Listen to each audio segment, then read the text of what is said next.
Map, plan or diagram. So লিসেনিংয়ে এরকম বেশ কিছু সিচুয়েশন চলে আসে যখন হচ্ছে আপনাকে একটা ম্যাপ বা একটা ডায়াগ্রাম দেওয়া থাকে বা একটা চার্টের মতো দেওয়া থাকে, যেখান থেকে হচ্ছে আপনাকে পার্টিকুলার কিছু কোশ্চেনে অ্যান্সার করতে হয়। সো আমরা আজকে দেখবো কিভাবে করে আমরা সেই কোশ্চেনগুলি অ্যান্সার করতে পারি ইজিলি, এবং একই সাথে আমরা ছোটখাটো কিছু ট্রিক্স দেখবো যেটা দিয়ে আমরা ইজিলি প্রত্যেকটা কোশ্চেন অ্যান্সার করতে পারি। লাইক ইচ অ্যান্ড এভরি এক্সাম্পলে, ইচ অ্যান্ড এভরি এক্সারসাইজই আমরা আগে দেখে আসছিলাম যে কিভাবে করে প্রত্যেকটা কোশ্চেন ইজিলি অ্যান্সার করা যায়। আমরা জানি যে মেইন এক্সামে আমাদের সময় অনেক কম থাকবে, লিসেনিংয়ে প্রত্যেকটা প্রশ্ন রিডিং দেওয়ার জন্য আমাদের খুবই অল্প সময় দেওয়া হবে, এবং এই অল্প সময়ের মধ্যে শুধুমাত্র কোশ্চেন রিডিং দেওয়া ছাড়াও আর কোন কোন জিনিসগুলি যদি আমরা একটু মাথায় রাখি, তাহলে আমাদের জন্য কোশ্চেনটা অ্যান্সার করা আরও বেশি ইজি হয়ে যাবে এবং আমরা আরও ইজিলি নাম্বারটা পেতে পারবো। আচ্ছা, তো চলুন আমরা শুরু করি। প্রথমত, ম্যাপ বা ডায়াগ্রাম বলতে মেইনলি একই টাইপের জিনিসই বোঝায়। সো ইনিশিয়ালি যদি আমি ম্যাপের কথা আপনাদেরকে প্রথমে বলি, সো ম্যাপ দিয়ে যেটা বোঝানোর ট্রাই করা হচ্ছে এখানে, সেটা হচ্ছে পার্টিকুলার, সাপোজ মনে করেন যে একটা জায়গার ম্যাপ আপনাকে দিয়ে দেওয়া আছে। সাপোজ মনে করেন যে আপনাকে ঢাকার একটা ম্যাপ দিয়ে দেওয়া আছে। সো ঢাকার এই ম্যাপটার ভিতরে আপনি কোথায় হচ্ছে গুলিস্তান পাচ্ছেন, কোথায় এলিফ্যান্ট রোড পাচ্ছেন, কোথাও হচ্ছে আপনি সায়েন্স ল্যাব পাচ্ছেন, কোথাও হচ্ছে আপনি শ্যামলী পাচ্ছেন। সো এই যে আমি কয়েকটা জায়গার নাম আপনাদেরকে বললাম, কয়েকটা জায়গার প্লেসে ম্যাপ আপনাকে বললাম, সাপোজ মনে করেন ঢাকার একটা ম্যাপ দেওয়া আছে, ঢাকার একটা ম্যাপের মধ্যে এরকম কয়টা পার্টিকুলার প্লেস আপনাকে এরকম জাস্ট ডিজাইন করে রাখা আছে, অ্যান্ড আপনাকে বলা হচ্ছে যে এই প্লেসটাতে এ, সাপোজ মনে করেন গুলিস্তানের ওখানে এ দেওয়া আছে, আরেক জায়গায় বি দেওয়া আছে, আরেক জায়গায় সি দেওয়া আছে। সো এক এক জায়গায় এক এক ধরনের ডিরেকশন দেওয়া আছে, অ্যান্ড আপনাকে বলা হচ্ছে যে আপনি কিভাবে করে কোন প্লেসটা থেকে কোন প্লেসে যাবেন। যে সাপোজ আপনি এলিফ্যান্ট রোড থেকে গুলিস্তানে কিভাবে যাবেন, এই ধরনের কিছু ডিরেকশনের কথা বলা আছে। অ্যান্ড প্ল্যান বলতেও কাইন্ড অফ একই ধরনের জিনিসই বোঝায়, যেখানে এরকম ডিরেকশন দেওয়া থাকবে, অ্যান্ড কিছু ডিরেকশনের মাধ্যমে আপনাকে একটা প্লেস থেকে আরেকটা প্লেসে যেতে হবে, সেই ইনফরমেশনটা দেওয়া থাকবে। ইনিশিয়ালি যখন স্টুডেন্টরা ম্যাপ বা ডায়াগ্রাম প্র্যাকটিস করা শুরু করে, তখন আমি ফার্স্টে যেটা বলি যে আপনার ওইটাকে ডিভাইড করে ফেলেন, চারটা ভাগে ডিভাইড করে ফেলেন। কীভাবে এই চারটা ভাগে ডিভাইড করবেন? যে সাপোজ মনে করেন যে নর্থ, সাউথ, ইস্ট, ওয়েস্ট, এভাবে আপনি চারটা ভাগে ডিভাইড করে ফেলেন, বিকজ ইউ নেভার নো যে সেখানে রাইট লেফট বলবে নাকি সে নর্থ সাউথ বলবে। সো এই কারণে চারটা ভাগে ডিভাইড করে ফেলে আপনাদের জন্য ফার্স্ট ইনিশিয়ালি একটু ইজি হয়ে যাবে জিনিসটা সলভ করা। এখন সবাই একটু স্ক্রিনে খেয়াল করলে আপনারা দেখতে পারবেন যে স্ক্রিনে দুই ধরনের দুইটা পিকচার দেওয়া আছে। দুই ধরনের দুইটা পিকচার দিয়ে আমি দুই ধরনের দুটো ডিরেকশন আপনাদেরকে বুঝাচ্ছি।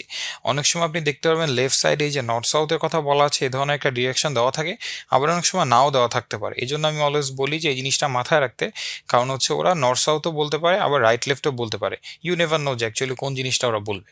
আর রাইট সাইডে যেটা দেখতে পাচ্ছেন সেটা হচ্ছে সিম্পল কিছু ডিরেকশন। এই ধরনের অনেক সময় আপনার অ্যারো চিহ্ন দিয়ে ওরা বলে দেয়, যে সাপোজ মনে করেন আপনি লাইব্রেরি খুঁজছেন, লাইব্রেরিটা হয়তো আপনি এদিকে গেলে পেতে পারেন। আপনি রেস্টুরেন্ট খুঁজছেন, রেস্টুরেন্টটা হয়তো আপনি এদিকে গেলে আপনি খুঁজে পেতে পারেন। সো এই ধরনের সিচুয়েশনগুলি অনেক সময় আপনার ম্যাপ বা প্ল্যানের জন্য দেওয়া থাকে মেইন এক্সামে। আচ্ছা, সো এখন হচ্ছে আমি একটা ম্যাপ বা প্ল্যানের এক্সারসাইজ আপনাদেরকে দিয়ে সলভ করাবো। So before I solve that, এটার আগে আমি চাবো আপনাদেরকে কিছু ভোকাবুলারি বা কিছু ওয়ার্ড আপনাদেরকে একটু শেখানোর জন্য। স্ক্রিনে আপনারা দেখতে পাবেন যে বেশ কিছু ধরনের ওয়ার্ড বা ডিরেকশনের বেশ কিছু ভোকাবুলারি, বেশ কিছু ফ্রেজ আপনাদের দেওয়া আছে, অ্যান্ড এই জিনিসগুলি আপনাদেরকে পড়ার জন্য, একটু মেমোরাইজ করার জন্য আমি অল্প কথা সময় দিচ্ছি, আপনারা একটু দেখে নেন। বিকজ মেইন এক্সামে এবং হচ্ছে এইচ অ্যান্ড এভরি লিসেনিংয়ের ম্যাপ বা ডায়াগ্রামের অডিওতে এই ধরনের ওয়ার্ডগুলি ওরা অলওয়েজ ইউজ করে থাকে। অ্যান্ড এই ধরনের ওয়ার্ডগুলি ইউজ করার মেইন যে রিজনটা, সেটা হচ্ছে যাতে আপনারা ইজিলি বুঝতে পারেন যে কোন সাইডে হচ্ছে আপনাকে যেতে বলা হচ্ছে অডিওতে। অডিওতে যে কথা বলবে সে যদি আপনার অন দ্য টপে যেতে বলে বা অ্যাট দ্য টপে যেতে বলে, মানে একদম উপরের দিকে যেতে হবে। যদি রাইটে যেতে বলে তাহলে রাইটে, যদি লেফটে যেতে বলে তাহলে লেফটে, বা সাউথ, নর্থ, ইস্ট, ওয়েস্ট, এই ধরনের কথাগুলি যদি বলে থাকে, তাহলে সেই পজিশনটায় বা সেই প্লেসে গেলে হয়তো আপনি অ্যান্সারটা খুঁজে পাবেন। এই জিনিসটা বোঝানোর জন্য ওরা অনেক সময় এই ধরনের ওয়ার্ডগুলি ইউজ করে থাকে, এবং এগুলিও ছাড়া অনেক সময় যে opposite, in front of, behind, এই ধরনের কথাগুলিও বলে থাকে। বুঝতে পেরেছেন? সো এই জন্য আপনাদের জন্য খুবই ইজি হবে যদি আপনারা এই ধরনের ওয়ার্ডগুলি আগের থেকে একটু মেমোরাইজ করে রাখেন, বা আগের থেকেই যদি একটু মনে রাখেন যে হ্যাঁ, এই ধরনের সিচুয়েশন মেইন এক্সামে আসতে পারে। সো এই ধরনের ওয়ার্ডগুলি যদি আমি আগের থেকে মনে রাখি, তাহলে আমার জন্য এটা সলভ করা একটু ইজি হয়ে পড়বে। ওকে, সো আমি আপনাদেরকে অল্প কিছু সময় দিচ্ছি ওয়ার্ডগুলি একটু মেমোরাইজ করার জন্য।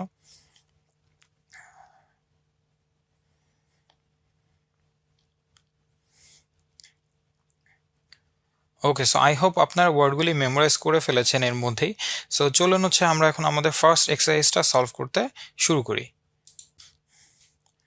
ওকে, সো আমার পাস্ট এক্সপিরিয়েন্স থেকে আমি যে জিনিসটা আপনাদেরকে বলতে পারি সেটা হচ্ছে আসলে এক্সারসাইজ ছাড়া ম্যাপ বোঝানোটা অনেক ডিফিকাল্ট। সো এখন আমি এক্সারসাইজ দিয়ে আপনাদেরকে খুবই ইজিলি ভাবে বুঝিয়ে দিতে যাচ্ছি সবকিছু জিনিস, অ্যান্ড আই হোপ আপনারা এখন সবকিছু ঠিক মতো করে বুঝতে পারবেন। যদি কেউ একটু আগে আমার কোনো কথা শুনে ঠিক মতো নাও বুঝতে পারেন, এখন আই হোপ খুবই ক্লিয়ারলি বুঝতে পারবেন। আচ্ছা, সো ওয়ান বাই ওয়ান খুবই মাথা ঠান্ডা করে একটু চিন্তা করে দেখেন, এখানে হচ্ছে একটা আপনার পার্কের কথা বলছে।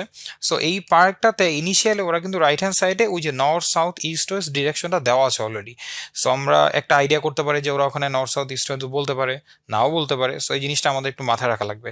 এখন যে জিনিসটা আমি আপনাদেরকে প্রথমে বললাম, আপনারা যদি এটাকে একটা চারটা ভাগে ডিভাইড করে ফেলেন, সাপোজ মনে করেন আমি যদি এটাকে চারটা ভাগে ডিভাইড করি, তাহলে খেয়াল করে দেখেন আমার নর্থ ওয়েস্ট সাইডে কি কি থাকছে।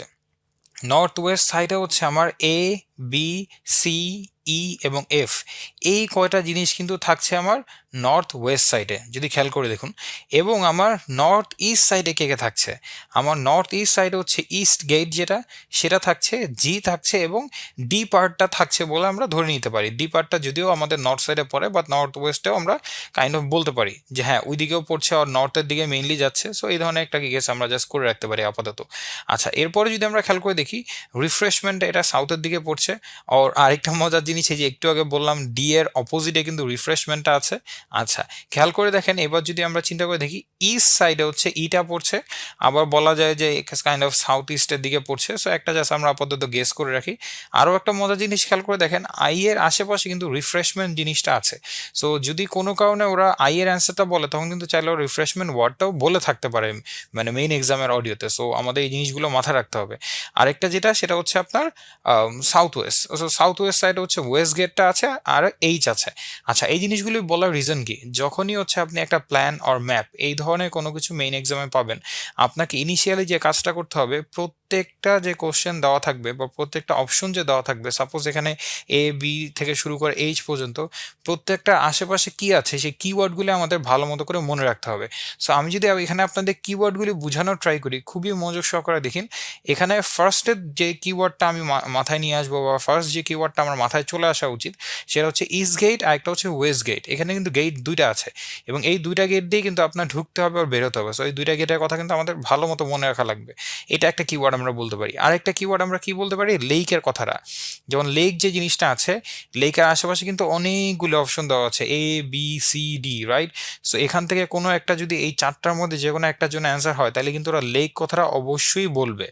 এর যদি অ্যান্সার হয়ে থাকে বার্ড হাইডের জন্য, বা বি যদি হয়ে থাকে, সি যদি হয়ে থাকে, ডি যদি হয়ে থাকে, যে কোনো একটা যদি অ্যান্সার হয়ে থাকে, ওরা কিন্তু লেকের কথা অবশ্যই উল্লেখ করবে যাতে আপনি ইজিলি অ্যান্সার করতে পারেন। সো লেক আমাদের এখানে আরেকটা কিওয়ার্ড। তারপর খেয়াল করে দেখেন এফ যে আছে, কোনো কারণে যদি ওরা এফটাকে কোনো একটা অ্যান্সারের জন্য ডিনোট করতে চায়, ওরা কিন্তু অবশ্যই রাউন্ড সার্কেল একটা কথা বলবে, কারণ আমরা দেখতে পাচ্ছি রাউন্ড সার্কেলের ভিতরে হচ্ছে এফটা আছে। সো এই জিনিসটাও একটা কিওয়ার্ড আমরা ধরে নিতে পারি। রিফ্রেশমেন্টস এটাও কিন্তু একটা কিওয়ার্ড। যদি কোনো কারণে জি বা এইচ, সরি এইচ না, জি অর আই এই ধরনের কোনো একটা অ্যান্সার যদি ওরা বলতে চায়, তখন কিন্তু ওরা রিফ্রেশমেন্ট এই ওয়ার্ডটাও অডিওতে বলতে পারে। সো এই কটা হচ্ছে আমাদের কিওয়ার্ড। সো এই জিনিসগুলি যদি আমরা ভালো মতো করে একটু দেখে রাখি, তাহলে কিন্তু আমাদের জন্য অ্যান্সার করা অনেক ইজি হয়ে যাবে। এবং আমি বলতে পারি যে আপনারা যদি আমার অডিওর এই কথাগুলি খুব মনোযোগ সহকারে শুনে থাকেন আর একটু যদি ভালো মতো করে কোশ্চেন একটু রিডিং দিয়ে ফেলতে পারেন, এখন হয়তো বা এরপরে এই এক্সারসাইজটা সলভ করা আপনাদের জন্য অনেক ইজি হয়ে পড়বে। ওকে, সো আমি অডিওটা প্লে করছি, সবাই এটা একটু ট্রাই করে দেখুন যে কতটুকু হচ্ছে। And finally, I'd like to tell you about our new wildlife area, Hinchingbrook Park, which will be opened to the public next month. This slide doesn't really indicate how big it is, but anyway, you can see the two gates into the park and the main paths.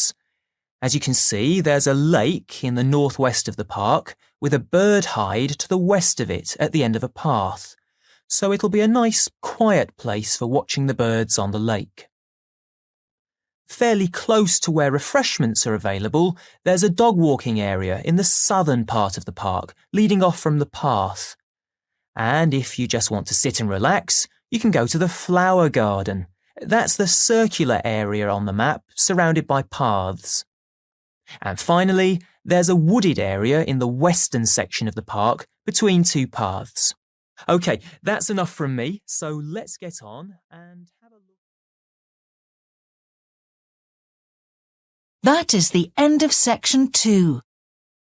You now have half a minute to check your answers.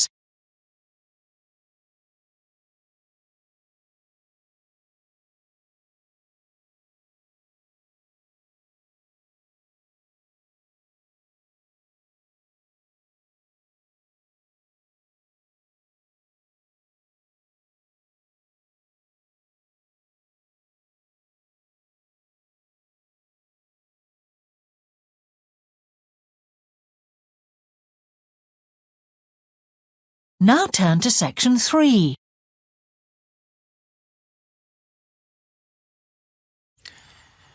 So answer চারটি আপনারা স্ক্রিনেই দেখতে পাচ্ছেন। So first অ্যান্সারটা নিয়ে যদি আমি বলি, first অ্যান্সারটা হচ্ছে এ।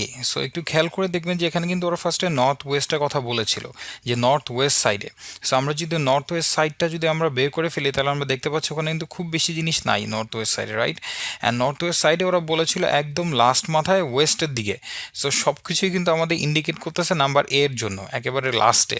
খেয়াল করে দেখেন এখানে যে কয়টা অ্যান্সার আছে এর মধ্যে যদি আমি যে কটা সার্কুলার করে আমাদের অপশন দেওয়া আছে, এর মধ্যে যে কোনো আমরা একটাকে যদি বের করতে চাই যেটা হচ্ছে পাথের একদম লাস্টে আছে, তাহলে কিন্তু খুব বেশি থাকে না আমাদের কাছে, রাইট? সো যেহেতু আমাদের সব কিছু মিলে আছে, সো অ্যান্সারটা হচ্ছে এ। এ পয়েন্টটা যদি আমরা খেয়াল করে দেখি, ডগ ওয়াকিং এরিয়া খুবই ইজি ছিল, কজ আমাদের রিফ্রেশমেন্টের কথা বলাই ছিল, যেটা রিফ্রেশমেন্টের কাছে সাউথে ছিল, রাইট?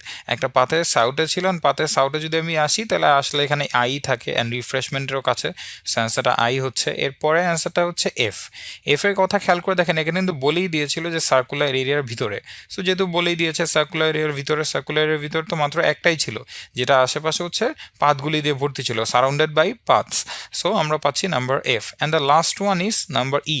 এখন এখানে একটা মজার জিনিস হচ্ছে, ওরা জাস্ট ওয়েস্টের কথাই বলে নাই, ওরা বলেছে যে দুইটা পাথের মাঝখানে, in between the paths.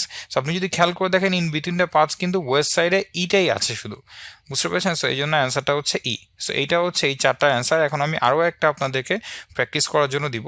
So আমি আপনাদেরকে সাজেস্ট করবো যে ফার্স্টে একটু পজ করে নিয়ে অডিওটা আপনারা ভালো মতো করে কোশ্চেনগুলো রিডিং দিয়ে নেন, যাতে আপনাদের জন্য খুব ভালো মতো করে সলভ করাটা ইজি হয়ে যায় আপনাদের জন্য।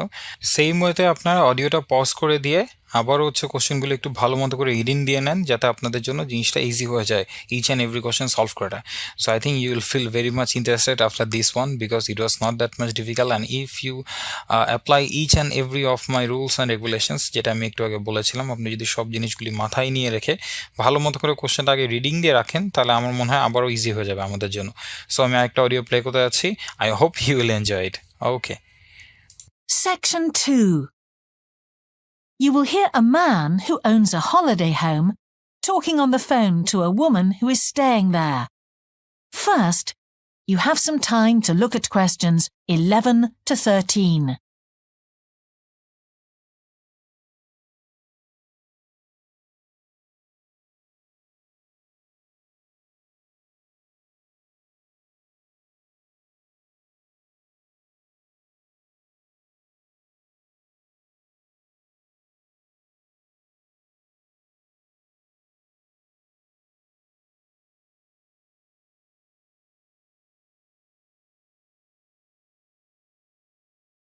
Now listen carefully and answer questions 11 to 13. Hello?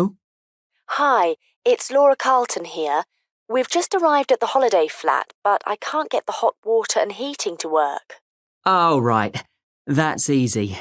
Don't worry. In the upstairs cupboard, you'll find the water heater. You'll see 3 main controls on the left at the bottom of the heater. The first one, the round one on the far left, is the most important one for the heating and hot water. It's the main control switch. Make sure it's in the on position. The switch itself doesn't light up, but the little square below will be black if the switch is off. That's probably what's happened. It's got switched off by mistake. The middle one of these 3 controls, you'll see it's slightly larger than the first one, controls the radiators. If you feel cold while you're there and need the radiators on, this needs to be turned to maximum. The last of the 3 controls, the one on the right, is usually on about a number 4 setting, which for the water in the taps is usually quite hot enough. Below the heating controls in the middle is a small round plastic button. If there isn't enough water in the pipes, sometimes the heater goes out. If this happens, you'll need to press this button to reset the heater. Hold it in for about 5 seconds and the heater should come on again. Then there's a little square indicator under the third knob that's a kind of alarm light. It'll flash if you need to reset the heater. It sounds complicated. I'm sure you won't have any problems with it. There should be some more instructions on the side of the heater. Call me back if you can't make it work. Okay. এইমাত্র আমরা যে এক্সাম্পলটা practice করলাম আমরা কিন্তু দেখতে পেলাম যে সেখানে রাইট লেফট বা নর্থ সাউথ ইস্ট ওয়েস্ট এই ধরনের কিন্তু কোনো ডিরেকশনের কথা উল্লেখ করা ছিল না। এখানে বেসিক্যালি যে জিনিসটা ছিল কিছু ডিরেকশন না থেকে এখানে পার্টিকুলার কিছু পজিশনের কথা বলেছিল অ্যান্ড সেই পজিশনগুলিতে কোন জায়গায় কোন জিনিসটাকে পয়েন্ট আউট করা হচ্ছে সেই জিনিসটা হচ্ছে আমাদেরকে নোট ডাউন করা লাগছিল। সো খুব বেশি একটা ডিফিকাল্ট ছিল না, 3টা মাত্র অ্যান্সার। চলুন আমরা দেখে নিই। সো ইনিশিয়ালি ফার্স্টেরটা যেটা এখানে আপনাকে বলেই দেওয়া হচ্ছিল যে 3টা বাটনের কথা, অ্যান্ড ওরা স্পেসিফিকভাবে উপরে যে বড় যে 3টা বাটন আছে এখানে সেই 3টা বাটনকেই কিন্তু মেনলি ওরা পয়েন্ট আউট করছিল। নাম্বার 11-এর যে অ্যান্সারটা ওইটা, তারপর সেন্ট্রাল হিটিং রেডিয়েটার্স যেটা সেটা, আরেকটা হচ্ছে হট ওয়াটার, এই 3টাকে ওরা ইনিশিয়ালি ইন্ডিকেট করছিল। আমরা জানি নিচেও বেশ কয়টা বাটন বা হচ্ছে সুইচের মতো আছে, ওগুলি নিয়ে আমরা আসছি এক এক করে। ইনিশিয়ালও এই 3টাকে হচ্ছে নোট ডাউন করেছিল বা পয়েন্ট আউট করেছিল। আচ্ছা, এরপরে হচ্ছে নাম্বার 11। নাম্বার 11-এর ফার্স্ট এটা হচ্ছে মেইন সুইচ, যেহেতু বলেই দিয়েছে অডিওতে, সো অবভিয়াসলি এটা বি হবে যে অন অফ সুইচ, কারণ মেইন সুইচ দিয়ে তো অন অফ সুইচে বোঝানো হচ্ছে। আচ্ছা, এবং এগেন খেয়াল করে দেখেন আপনারা, ওরা কিন্তু ডাইরেক্টলি অন অফ সুইচ বলে না, ওরা মেইন সুইচ বলেছে। সো আপনাকে কিন্তু বুঝে নিতে হবে যে মেইন সুইচ দিয়ে ওরা অন অফ সুইচ বোঝাচ্ছে। আচ্ছা, এরপরে যেটা হচ্ছে মাঝখানেরটার কথা বললো সেন্ট্রাল হিটিং রেডিয়েটার্স, ওকে ফাইন। তারপর হট ওয়াটারের কথা বললো। নাম্বার 12টা হচ্ছে আপনার এখানে সেন্ট্রাল হিটিং রেডিয়েটার্স যেটা ছিল এটা নিচে যে স্মল রাউন্ড বাটনটা আছে যেটা কিন্তু ওরা বলেই দিয়েছিল মাঝখানে মিডলে, সো ওইটা ছিল নাম্বার 12-এ। আচ্ছা, নাম্বার 12-এ এখানে কি বলছিল, যদি এনাফ ওয়াটার যদি না থাকে in that case you may have to reset the heater, reset করতে হতে পারে আপনাকে, টার্ন ব্যাক অফ হয়ে যাবে, so you need to turn back on that. So in that case হচ্ছে আপনাকে রিসেট করার জন্য 5 second, if you press it that for 5 second it will turn back on again. আচ্ছা, সো জাস্ট 5 সেকেন্ড ধরে রাখলে এটা আবার চলে আসবে, আগের মতো কাজ করা শুরু করবে। অ্যান্ড এখানে যদি আপনার বেশি প্রেশার পড়ে যায় হিটিং রেডিয়েটার্সের উপরে, যখন বেশি প্রেশার পড়ে যাবে তখন একটা অ্যালার্ম লাইট থাকবে, রাইট? অ্যান্ড এই অ্যালার্ম লাইটটা হচ্ছে আপনার নাম্বার 13-এ লাস্টে একদম। So that's why that is number E. So এই ছিল আমাদের এই 3টা অ্যান্সার। সো এই ছিল হচ্ছে আমাদের এই পুরো লেকচারটা ম্যাপ নিয়ে। So I will see on the next lecture.